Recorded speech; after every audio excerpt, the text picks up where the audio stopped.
Mister and Mrs Smith. Hello guys, कैसे हैं आप सब। आज हम जो मूवी के बारे में बात करने जा रहे हैं वो रोमांटिक तो है ही, लेकिन थ्रिल से भी भरी हुई है। इस मूवी में एक कपल होता है, पति का नाम जॉन एंड पत्नी का नाम जैन होता है। तो ये कहानी है जॉन स्मिथ और जैन स्मिथ की, जो असली लाइफ में पति पत्नी है। जैन को लगता है कि जॉन एक कंस्ट्रक्शन कंपनी में काम करता है और जॉन को लगता है कि जैन एक टेक कंपनी में काम करती है। लेकिन ये दोनों एक दूसरे से अपने अपने खतरनाक कामों को छुपाते हैं। लेकिन जैसे सच सामने आता है, बहुत बड़ा बवंडर सामने आता है। अब आइए कहानी की शुरुआत करते हैं। जैन और जॉन को हम सामने देखते हैं, जो एक मैरिज काउंसलर के पास आए हुए हैं। ये दोनों एक दूसरे के बारे में कंप्लेन कर रहे होते हैं और इन्हें देखकर पता लगता है कि ये दोनों अपनी शादी से बिल्कुल भी खुश नहीं है और इनको अपनी शादी में भी बिल्कुल रुचि नहीं है। इसीलिए शायद इन्हें ये बात भी याद नहीं होती है कि इनकी शादी कब हुई थी। और हद तो तब होती है जब काउंसलर को पता चलता है कि इन दोनों को इंटीमेट हुए बहुत टाइम हो गया है। आखिर इन दोनों ने एक दूसरे को तलाक क्यों नहीं दिया। काउंसलर और इन लोगों के बारे में कुछ जानना चाहती है, इसीलिए वो और गहराई में जाती है और वो इन दोनों से पूछती है कि तुम्हारी पहली मुलाकात कहाँ हुई थी। कहानी जाती है फ्लैशबैक में। कोलंबिया के बकोटे शहर में जॉन एक होटल में होता है, जहाँ पर पुलिस वाले आ जाते हैं। पुलिस वालों को खबर मिली है कि यहाँ पर कुछ गड़बड़ होने वाला है। पुलिस वाले उनसे पूछताछ करते हैं, जो अकेले होते हैं और कपल्स को छोड़ देते हैं। जॉन पुलिस वालों की इस बात को समझ जाता है और वो यहाँ पर किसी लड़की को ढूंढने लगता है और अचानक उसकी नजर जैन पर जाती है। जैन भी किसी लड़के को ढूंढ रही होती है। भी इन दोनों की नजर एक दूसरे पर पड़ती है। ये दोनों एक दूसरे से बातें करने लगते हैं और पुलिस वालों के सामने ऐसा प्रिटेंड करते हैं कि ये दोनों कपल हैं। समय बीतने लगता है, लेकिन ये दोनों एक दूसरे से मिलते रहते हैं और देखते ही देखते ये दोनों एक दूसरे को पसंद भी करने लगते हैं। ये पसंद प्यार में बदल जाता है। तो 1.5 महीने के बाद इन दोनों की शादी भी हो जाती है और शादी के बाद ये दोनों बहुत खुश नजर आते हैं। लेकिन जैसे जैसे वक्त बीतता है, ये दोनों अपने अपने काम में बहुत बिजी हो जाते हैं और जॉन भी दिन भर बिजी रहता है। जैन से कहता है कि वह एक कंस्ट्रक्शन कंपनी में काम करता है और जैन भी दिन भर बिजी रहती है। वो कहती है कि वो एक सॉफ्टवेयर इंजीनियर है और बहुत ज़्यादा बिजी रहने के कारण इन दोनों की रुचि एक दूसरे में ख़त्म हो जाती है। ये दोनों बातें भी करते हैं तो लगता नहीं है कि ये कपल है, बस ऐसा लगता है कि औपचारिकता के लिए ही इन लोगों की बातें होती हैं। तभी एक रात ये दोनों सो रहे होते हैं, उसी वक्त फ़ोन बजता है। तभी जैन फ़ोन उठाती है और उसे कुछ बताया जाता है। भी जैन जाने के लिए तैयार भी हो जाती है। तब जॉन जैन से पूछता है कि तुम इतनी रात को कहाँ जा रही हो। तो जैन कहती है कि कोई प्रॉब्लम हो गई है मेरे ऑफिस में और मुझे अभी के अभी जाना पड़ेगा। तब जॉन भी ज्यादा पूछताछ नहीं करता और जैन भी यहाँ से निकल जाती है। अब जैन पहुँचती है एक होटल में, जहाँ पर पहले से ही एक आदमी मौजूद होता है और उसके सामने अपने कपड़े उतारने लगती है। जैन को देखकर ऐसा लगने लगता है कि वो कोई वैश्या है, लेकिन देखते ही देखते जैन अपना असली रूप दिखाने लगती है। वह उस आदमी का कत्ल कर देती है। जैन इस काम में बहुत ही माहिर है। तभी पता लगता है कि जैन एक किलिंग फर्म के लिए काम करती है। उसने अपने पति से झूठ बोला है कि वो सॉफ्टवेयर इंजीनियर है। तभी हम दूसरी तरफ जॉन को देखते हैं। अब यहाँ पर जॉन कुछ लोगों के साथ जुआ खेल रहा होता है और वो उन लोगों के साथ बहुत देर तक जुआ खेलता है। तभी वहाँ इनका आखिरी साथी भी आ जाता है। तब जॉन वहाँ अपना कमाल दिखाता है और बंदूक निकाल कर देखते ही देखते वह चारों लोगों को वहाँ ढेर कर देता है। और जॉन को देखकर हम समझ सकते हैं कि ये भी बहुत माहिर है इस काम में। ये भी एक किलिंग फर्म के लिए ही काम करता है और जॉन ने भी अपनी पत्नी से झूठ बोला था। ये दोनों ही अपनी अपनी आइडेंटिटी छुपा रहे हैं और ये दोनों ही एक कॉन्ट्रैक्ट किलर्स हैं और ये अपनी अपनी फर्म के सबसे बेस्ट एजेंट्स हैं। एक रात जब ये दोनों सो रहे होते हैं, तभी जॉन का फोन बजता है। उसको उसके नए टारगेट के बारे में बताया जाता है। तब जैन जॉन से पूछती है कि किसका कॉल था। तो जॉन कहता है मेरे ऑफिस से था। वो कहता है कि हमने दूसरे शहर में कंस्ट्रक्शन का काम स्टार्ट किया था, जहाँ पर कुछ समस्याएं आ रही हैं, इसीलिए मुझे कल जल्दी निकलना पड़ेगा और मैं कुछ दिनों के लिए दूसरे शहर जा रहा हूँ। वह दूसरे शहर के लिए निकल पड़ता है, लेकिन वह अपने ऑफिस निकल जाता है और वहाँ जाकर उसे पता लगता है कि यहाँ पर एक DIA का एक कैदी है। DIA मतलब डिफेंस इंटेलिजेंस एजेंसी। उस कैदी का नाम है बेंजामिन, लेकिन अभी DIA वाले उसे एक जगह से दूसरी जगह ट्रांसफर कर रहे हैं। बेंजामिन इनके फर्म के लिए बहुत ही खतरनाक हो सकता है, इसीलिए ये लोग चाहते हैं कि जॉन वहाँ पर जाए और इसका खात्मा करे और जॉन भी इस काम को करने के लिए तैयार हो जाता है। तभी दूसरी दूसरी तरफ हम जैन को देखते हैं। इनके पास भी उसके फर्म से ऑर्डर आता है। उसके फर्म वाले भी जैन को बेंजामिन का नाम बताते हैं और उसे बताते हैं वो कहाँ मिलेगा। उसे DIA वाले एक जगह से दूसरी जगह ट्रांसफर कर रहे हैं। जैन को उस आदमी का खात्मा करना है। अब जैन भी इस मिशन के लिए तैयार हो जाती है और वो बहुत जल्दी उस जगह पर पहुंच जाती है और वहां पर जाने के बाद वो वहां के रास्तों पर बारूद बिछा देती है ताकि जैसे ही DIA वालों की गाड़ी वहां से निकले वो उन्हें ब्लास्ट कर दे। बारूद बिछाने के बाद वो बहुत ही ऊपर चली जाती है और वहां से ये सब देख रही होती है। और थोड़ी देर के बाद हम देखते हैं कि DIA की गाड़ियां भी आने लगती हैं और जैन अकेली इन सारी चीजों को दूरबीन से देख रही होती है। तभी वो देखती है कि गाड़ी से यहाँ पर कोई आया है, लेकिन वो उसे पहचान नहीं पाती। हमें पता लगता है कि ये आदमी कोई और नहीं बल्कि जॉन है, लेकिन जैन को ये सब बातें पता नहीं लगती। तभी जैन देखने लगती है कि ये आदमी क्या कर रहा है और जैन यहाँ पर ध्यान से देखने लगती है कि ये आदमी क्या कर रहा है। तभी जॉन यहाँ पर अपनी तोप निकालने लगता है और जैन इसे बहुत ध्यान से देखती है। तब तक जॉन अपनी तोप से निशाना लगाने लगता है, वो भी DIA की गाड़ियों में। और जैन ये सब देखकर परेशान हो जाती है और वो जॉन पर गोली चलाती है, लेकिन जॉन ने बुलेट प्रूफ जैकेट पहन रखी है, इसीलिए उसे कुछ नहीं हो पाता, वो बच जाता है। लेकिन अब वो तोप DIA पे नहीं चलाता और जैन का पूरा टीम ब्लास्ट हो जाता है। तब तक यहाँ पर DIA वाले भी आ जाते हैं और उसका बिछाया हुआ बारूद भी ब्लास्ट हो जाता है। जॉन जिस गाड़ी में होता है वो गाड़ी सलामत होती है। ये सब देखकर DIA वाले समझ जाते हैं कि यहाँ पर खतरा है और वो यहाँ से वापस भाग जाते हैं। लेकिन इन सब चीज़ों को देखने के बाद जॉन बहुत ही ज़्यादा निराश है और जैन भी कि इनका मिशन फेल हो चुका है, इसीलिए ये दोनों वापस चले आते हैं। अब जैन पहुँचती है अपने ऑफिस। यहाँ पर उसका बॉस उसे बहुत ज़्यादा क्रिटिसाइज करता है क्योंकि आज से पहले जैन कभी भी किसी भी मिशन में फेल नहीं हुई है। इसीलिए उसका सीनियर उससे कहता है कि तुम्हें कैसे भी 2 दिन के अंदर उस आदमी को मारना पड़ेगा, क्योंकि अगर वो आदमी नहीं मरा तो हमारा फर्म बर्बाद हो जाएगा और सबको हमारे फर्म के बारे में पता लग जाएगा। इसलिए जैन उस आदमी को मारने के लिए तैयार हो जाती है। दूसरी तरफ हम जॉन को देखते हैं। जॉन वहीं होता है जहाँ पर जॉन ने तोप छोड़ा हुआ था। वहीं पर उसको एक टूटा हुआ लैपटॉप मिलता है। वो उस लैपटॉप को उठा लेता है, उस लैपटॉप को लेके जाता है अपनी एजेंसी में और उसे रिपेयर करवाने देता है। जैसे ही वो लैपटॉप रिपेयर होता है, उस लैपटॉप के अंदर उसे एक एड्रेस मिलता है और जॉन उसी एड्रेस पर पहुंचता है जो जैन का ऑफिस है और वो सारी चीज़ों को रिकॉल करने लगता है जो जैन किया करती थी। उसको रियलाइज़ होता है कि जैन ऐसी हरकतें क्यों किया करती थी। अब उसे फाइनली पता लगता है कि जैन ये हरकतें क्यों किया करती थी। जॉन फाइनली जान जाता है कि जैन कॉन्ट्रैक्ट किलर है। वहीं दूसरी तरफ हम जैन को देखते हैं जो उसी फुटेज को देख रही होती है जिस पे जॉन उसकी साइड पर गया था। उस फुटेज को बहुत ध्यान से देखती है। हरकतों को देखने के बाद वो सोचती है कि कहीं ये जॉन तो नहीं, कि लाख कोशिशों के बाद उसका चेहरा नजर नहीं आता। जैन को यहाँ पर जॉन पे शक हो जाता है। वो इस बात की पुष्टि करने के लिए घर पहुँचती है। घर पहुँचकर वो 2 ड्रिंक्स बनाती है। इन जॉन पर भी उसको शक हो चुका है। घर पहुँचकर जैन 2 ड्रिंक्स बनाती, लेकिन जॉन को भी जैन पर शक हो गया होता है, इसलिए वो जैन पर विश्वास नहीं कर रहा है। उसे लगता है कि जैन ने सब में जहर मिलाया हुआ है, इसलिए वो ड्रिंक्स ले तो लेता है लेकिन गमले में फेंक देता है। जैन इस चीज को देख लेती है।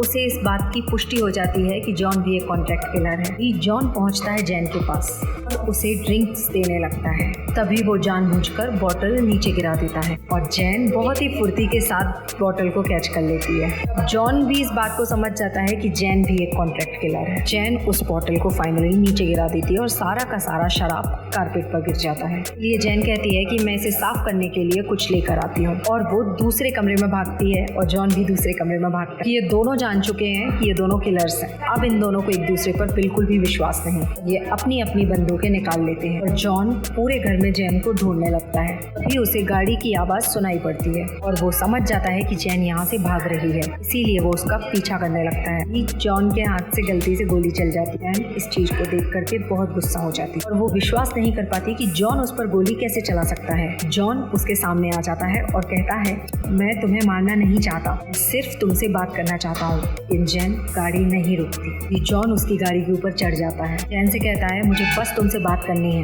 अब जैन चलती हुई गाड़ी से नीचे कूद जाती है। जॉन गाड़ी के ऊपर ही रहता है और उसका एक्सीडेंट हो जाता है। तब जैन यहाँ से भाग जाती है। भागने के बाद वो मिलती है अपने साथियों से और वो उनको लेकर आती है जॉन के घर पर। फिर वो उनको लेकर आती है अपने घर और वो जॉन का भी सारा सामान लेकर जाते हैं। पर उनको मिलती हैं खतरनाक बंदूकें। अब जॉन को भी जब ये सब पता चलता है तो वो जैन के ऑफिस पहुंच जाता है, लेकिन वो खुफिया रास्ते से जाता है और वो ऑफिस पहुंचकर जैन के सारे डेटा को चेक करने लगता है। वहीं जैन की सारी टीम को पता चल जाता है। जैन की टीम को सारी बातें पता चल जाती हैं और वो अपनी डेटा डिलीट करने लगते हैं, अपने ऑफिस को खाली करने लगते हैं। जॉन उनके सारे डेटा को चेक करने लगता है। जैन की टीम को ये सब बात पता चल जाती है और वो अपना डाटा साफ करने लगते हैं और यहाँ से भागने लगते हैं। वहाँ जॉन आ जाता है जैन के सामने, उसके सामने आकर बंदूक तान लेता है। जॉन उसे रुकने के लिए कहता है, लेकिन जैन भागती रहती है क्योंकि जैन को विश्वास है कि जॉन मुझ पर गोली नहीं चलाएगा और सच में वो उस पर गोली नहीं चलाता है और जैन यहाँ से फाइनली भाग जाती है। लेकिन अब जॉन बहुत ज्यादा गुस्से में है और वो जैन से कहता है कि तुम एक किलर होके इतनी डरपोक कैसे हो सकती हो, मैं बस तुमसे बात करना चाहता हूँ। लेकिन जैन यहाँ से भाग जाती है। जॉन उस ऑफिस की तलाशी लेने लगता है और जॉन को इस फर्म के बारे में सारी चीजें पता चल जाती हैं। जॉन को पता चल जाता है कि इनका दूसरा ऑफिस कहाँ है और वो पहुंचता है अगले दिन दूसरे ऑफिस में। तभी वो लिफ्ट से ऊपर जा रहा होता है, तब जैन उसको देख लेती है और वो लिफ्ट को वहीं रोक देती है। वो जॉन से कहती है कि तुम अभी के अभी यहाँ से वापस चले जाओ और हो सके तो इस शहर को छोड़ दो, शायद तुम जिंदा रहोगे। तभी जॉन जैन से कहता है कि मैं तुमसे नहीं डरता, तुम्हारे मन में जो आए तुम वो करो, मुझे सिर्फ तुमसे बात करनी है और तुम मुझसे जब तक बात नहीं करोगी मैं इसी तरह इसी लिफ्ट में खड़ा रहूंगा। जैन इस बात पर कहती है कि मुझे भी कोई फर्क नहीं पड़ता और कहती है तुम्हें शायद पता नहीं कि हमने लिफ्ट में बॉम्ब लगा रखा है और हम जब चाहे ब्लास्ट कर सकते हैं और हम चाहें तो इस लिफ्ट को अभी के अभी नीचे गिरा देंगे। लेकिन जॉन कहता है मैं डरता नहीं हूँ। इतना कहते ही जैन के मेंबर्स लिफ्ट के वायर को उड़ा देते हैं, लिफ्ट नीचे गिरने लगती है। जैन ये सब देखकर परेशान हो जाती है और वो अपने मेंबर से कहती है तुमने ऐसा क्यों किया, मैंने तुम लोगों से नहीं कहा था कि लिफ्ट को नीचे गिराओ, लेकिन वो लोग कहते हैं कि मुझे यही सही लगा। अब जैन बहुत ही ज्यादा परेशान हो जाती है कि जैन कहीं ना कहीं अभी भी जॉन से प्यार करती है। फिर वो नीचे आती है और देखती है कि लिफ्ट पूरी तरह से तबाह हो चुका है, इसीलिए वो बहुत निराश हो जाती है और वो उसी रेस्टोरेंट में जाती है जहाँ पर ये लोग हमेशा मिला करते थे और वो उस रेस्टोरेंट में बैठकर जॉन को याद कर रही होती है और उसकी आंखों में आंसू भी आ जाते हैं। और वो जैसे ही अपने ग्लास को ओवर करती है, पीछे से कोई उसका ग्लास पकड़ लेता है, उस ग्लास में कोई शराब बनने लगता है। समझ जाती है कि ये जॉन ही है और वो जॉन को देखने के बाद कहीं ना कहीं खुश भी हो रही होती है। फिर ये दोनों आमने सामने होते हैं और बातें करने लगते हैं। बातें करते करते ये डांस भी करते हैं। ये जैन कहती है जॉन से कि तुमने थोड़ी भी जिम्मेदारी दिखाई होती तो आज हमारी शादी इस मुकाम पर नहीं होती। तुमने हमेशा मेरा फ़ायदा उठाया है। तुम्हें पहले से पता था कि मैं एक सीरियल किलर हूँ। तुमने मुझसे शादी भी इसलिए की थी कि तुम मुझसे सारी इन्फॉर्मेशन निकलवा सको। मुझे बहुत बड़ा धोखा दिया है क्योंकि मैं तुम पर विश्वास करती थी। अभी जॉन कहता है कि मैं भी यही सोच रहा था। तुम एक सॉफ्टवेयर इंजीनियर हो, लेकिन अब मुझे लगता है कि तुमने मुझे धोखा दिया है। तुमने मेरी एजेंसी की सारी जानकारी हासिल कर ली है और तुमने मेरी पूरी एजेंसी को खतरे में डाला है और अब इनकी बातें ऐसे ही चलती रहती हैं। थोड़े ही वक्त के बाद जैन परेशान हो जाती है और यहाँ से चली जाती है। जॉन इसका पीछा करने लगता है। थोड़ी देर बाद जैन पहुंचती है इसके घर पे, वहाँ पर कभी ये दोनों रहा करते थे और जैसे ही जैन घर के अंदर जाती है जॉन वहाँ पर चला आता है। जैन कहती है जॉन से कि तुम्हें पता है मेरी एजेंसी ने मुझे 48 घंटे का वक्त दिया है कि इन 48 घंटों में मैं तुम्हें खत्म कर दूं और मैंने तुम्हें खत्म नहीं किया तो वो लोग मुझे खत्म कर देंगे। अभी जॉन कहता है कि हम दोनों के ख्यालात कितने मिलते जुलते हैं क्योंकि मेरी कंपनी में मुझसे ऐसा ही कुछ कहा है और इतना कहने के बाद ये दोनों लड़ने लगते हैं। इन दोनों की लड़ाई बहुत ही घमासान होने लगती है क्योंकि ये दोनों ही बहुत खतरनाक कातिल हैं और ये दोनों जैसे जैसे लड़ते हैं वैसे वैसे अपने घर की चीज़ें तोड़ने लगते हैं और देखते ही देखते ये घर में तबाही मचा देते हैं। सारी चीज़ें घर की तोड़ फोड़ देते हैं और अब इस घर की एक भी चीज़ ठिकाने पर नहीं होती है। सारी उथल पुथल हो चुकी है और एक के बाद एक चीज़ें टूटने फूटने लगती हैं। देखते ही देखते ये पूरा घर खंडहर बन जाता है और ये दोनों अपनी अपनी बंदूकें निकाल लेते हैं और एक दूसरे पर बंदूकें तान देते हैं। लेकिन इन दोनों को देख करके लगता है कि इन दोनों में से कोई भी गोली नहीं चलाना चाहता। तभी जॉन पहले बंदूक नीचे करता है और कहता है कि मैं तुम पर कभी भी गोली नहीं चला सकता। मेरे पास पहले भी मौका था, लेकिन अगर मैं मर भी जाता तो भी तुम पर गोली नहीं चलाता। और इन बातों को सुनने के बाद जैन इमोशनल हो जाती है क्योंकि जैन भी यही सोचती है। और वो जॉन को किस करने लगती है। जॉन भी जैन को बहुत देर से किस करने लगता है और बहुत दिनों के बाद ये दोनों पहली बार इंटीमेट होते हैं। तभी ये दोनों फिर से एक दूसरे से प्यार करने लगते हैं और अपने प्यार का इजहार भी करते हैं। तभी इनका दरवाजा बजता है और ये लोग दरवाजे पर जाते हैं। जैसे ये दरवाजा खोलते हैं ये बाहर देखते हैं कि इनके पड़ोसी खड़े हैं और पड़ोसी कहते हैं कि हमें बहुत सारी आवाजें सुनाई पड़ रही हैं और ऐसा लग रहा था कि बहुत सारी चीजें टूट रही हैं। तभी जॉन कहता है कि हम दोनों प्यार कर रहे थे और प्यार में तो चीजें टूटती फूटती हैं। इस बात को सुनकर पुलिस वाले और पड़ोसी सब हंसने लगते हैं और वो सब वहाँ से चले जाते हैं। जैन और जॉन दोनों घर के अंदर चले आते हैं और वो अब खुल के अपने प्रोफेशन के बारे में बातें करने लगते हैं कि आखिर ये कब कातिल बने। इन दोनों की बातें चली रही होती हैं तभी हमें पता चलता है कि इनकी एजेंसी ने अपने बहुत ही बेहतरीन कातिलों को भेजा है इन दोनों को मारने के लिए, कि उनको लगता है कि ये दोनों एक दूसरे से मिल चुके हैं और एजेंसी की खुफिया खबरें लीक कर सकते हैं। इससे दोनों की दोनों एजेंसियां खतरे में आ सकती हैं। इसीलिए उन्होंने बहुत बड़े बड़े कातिलों को भेजा है और वो जैन और जॉन दोनों पर गोलियां चलाने लगते हैं। लेकिन ये दोनों भी माहिर कातिल हैं और ये दोनों गोलियां चलाते हुए घर से बाहर निकलते हैं और सारे कातिलों पर हमला करते हैं। लेकिन जैसे ही ये दोनों घर के बाहर आते हैं इनका पूरा का पूरा घर ब्लास्ट हो जाता है और ये सब देखने के बाद ये दोनों चौंक जाते हैं और बहुत ज़्यादा गुस्से में होते हैं। वो सोचते हैं कि उन्हें मारने के लिए इतने सारे कातिलों को भेजा गया है। ये सब देखकर जॉन जैन से कहता है कि आज के बाद हम एक दूसरे से कुछ भी नहीं छुपाएंगे और हम एक दूसरे को सारी बातें बताएंगे और मैं भी अब तुमसे कुछ नहीं छुपाना चाहता और मैं तुम्हें एक बात और बताना चाहता हूँ कि मेरी एक बार शादी हो चुकी है, लेकिन वो शादी मेरी मर्जी से नहीं हुई थी। मैं शराब के नशे में एकदम धुत था और मैंने शादी कर ली। फिर मेरा जल्द ही तलाक भी हो गया। तो इस पर जैन कहती है, अच्छा मेरे साथ ऐसा कुछ भी नहीं हुआ, मैं तो बचपन से ही अनाथ हूँ। इस बात को सुनने के बाद जॉन चौंक जाता है और कहता है कि अपनी शादी में तुम्हारा बाप भी तो आया था। तो इस बात पर वो कहती है कि वो मेरे असली पिताजी नहीं थे, वो एक एक्टर था और मैं उसे पैसे देकर भाड़े पर लाई थी। तब जॉन भी चौंक जाता है। जॉन पहुंचता है अपने दोस्त के पास जिसका नाम है एडी। वो पूछता है कि हमें मारने के लिए इतने सारे कातिल कैसे आ गए। भी एडी कहता है कि तुम दोनों की एजेंसीज तुम दोनों की जान की प्यासी बन चुकी हैं। तुम दोनों साथ में रहे तो वो तुम दोनों को जल्द ही मार देंगे।